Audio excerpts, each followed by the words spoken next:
அவங்க அபார்ட்மெண்ட் ரொம்ப சின்னதா இருக்கு. இதுக்கு இணையான ஆங்கில வாக்கியம் her apartment is very small-ஆ, இல்ல her apartment is so small-ஆ, இல்ல her apartment is too small-ஆ. very, so, too இந்த 3 இன்டென்சிஃபையர்ஸ்க்கும் என்னங்க வித்தியாசம்? இன்டென்சிஃபையர் அப்படின்றது ஒரு அட்ஜெக்டிவ்க்கு வலு சேர்க்கும் இல்லனா அழுத்தம் கொடுக்கும் சொல். கிராமட்டிக்கலா இது ஒரு adverb. இதைத்தான் இந்த வீடியோல பார்க்க போறோம். இப்போ நான் சொல்ல போறது ஏதோ நானா அனுமானிச்சது இல்லைங்க. ரொம்ப சிம்பிளா கிறிஸ்பா காலன்ஸ் டிக்ஷனரியில கொடுத்துருக்காங்க. அதை நான் உங்ககிட்ட ஷேர் பண்றேன். அவ்வளோதான். இப்போ வாங்க வீடியோக்குள்ள போகலாம். இப்போ முதல்ல இந்த அபார்ட்மெண்ட் உதாரணத்தை எடுத்துப்போம். her apartment is very small அப்படின்னு சொல்லும்போது ரொம்ப சின்னதா இருக்கு அப்படின்னு வெறும்ன அழுத்தம் மட்டும்தான் கொடுக்குறோம். ஆனா her apartment is so small அப்படின்னு நம்ம சொல்லும்போது அதுல ஒரு வருத்தம் இருக்கு. அடடா, என்ன இவ்வளோ சின்னதா இருக்கே அப்படின்னு நம்ம எமோஷன்ஸை எக்ஸ்பிரஸ் பண்றோம். இதே her apartment is too small அப்படின்னு சொல்லும்போது விரும்பத்தகாத அளவுக்கு ரொம்ப சின்னதா இருக்கு அப்படின்னு ஒரு எதிர்மறை உணர்வை வெளிப்படுத்துறோம். இதுதான் very, so, too குள்ள வித்தியாசம். என்ன உணர்வுல நம்ம சொல்றோம் அப்படின்றது தான் இங்க முக்கியமான விஷயம். இப்போ இன்னும் 10 எக்ஸாம்பிள்ஸ் பார்க்க போறோம். அதாவது டோட்டலி 30 sentences. இந்த 10 எக்ஸாம்பிள்ஸ் மாதிரி வேற யாராவது ஆன்லைன்ல சொல்லியிருக்காங்களா அப்படின்னு எனக்கு தெரியல. ரொம்ப யோசிச்சு உங்களுக்கு ஈஸியா புரியணும்னு ஒரே மாதிரியான சென்டென்சஸ்ல very, so, too வச்சு ஃபார்ம் பண்ணியிருக்கேன்.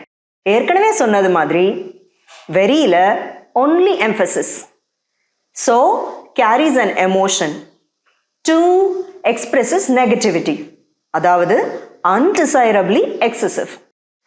அப்புறம் இன்னொரு முக்கியமான விஷயம், so வரும்போதும் too வரும்போதும் மேக்சிமம் அந்த சென்டென்சஸோட அர்த்தத்தை தெளிவாக்க விளைவுகள் என்ன, எந்த அளவுக்கு தாக்கம் இருக்கு அப்படியெல்லாம் வரும். so வரும்போது that வச்சு வரும், to வரும்போது to infinitive வச்சு வரும். எல்லா சென்டென்சஸ்லையும் வருமா அப்படின்னு என்ன கேட்டிங்கனாக்கா சிலதுல வராம கூட போகலாம் அப்படின்னு தான் சொல்லுவேன். மேக்சிமம் வரும், அதாவது 90% அப்படின்னு வச்சுக்கோங்க. இப்போ எல்லா எக்ஸாம்பிள்ஸையும் பார்த்துடலாமா? The coffee is very hot. The coffee is so hot that I can't drink it. The coffee is too hot to drink. He was physically very weak. He was physically so weak that he could hardly stand up. He was too weak to stand up. The price is very high. The price is so high that I can't buy it. It is too high a price to pay. She is very upset. She is so upset that she can't talk about it right now. She is still too upset to talk about it. I was very tired. I was so tired that I was unable to get up off the couch. I was too tired to get up off the couch. The problem is very difficult. The problem is so difficult that I can't deal with it. The problem is too difficult to solve.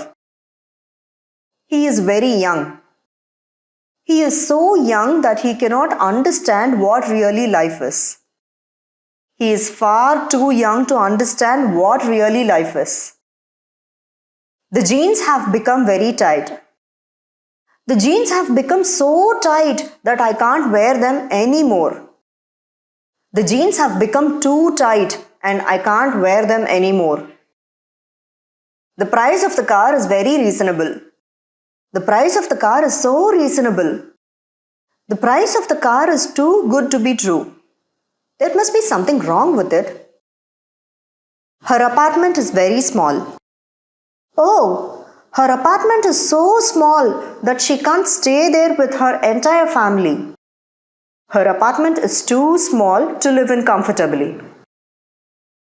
Thank you very much. Thank you so much.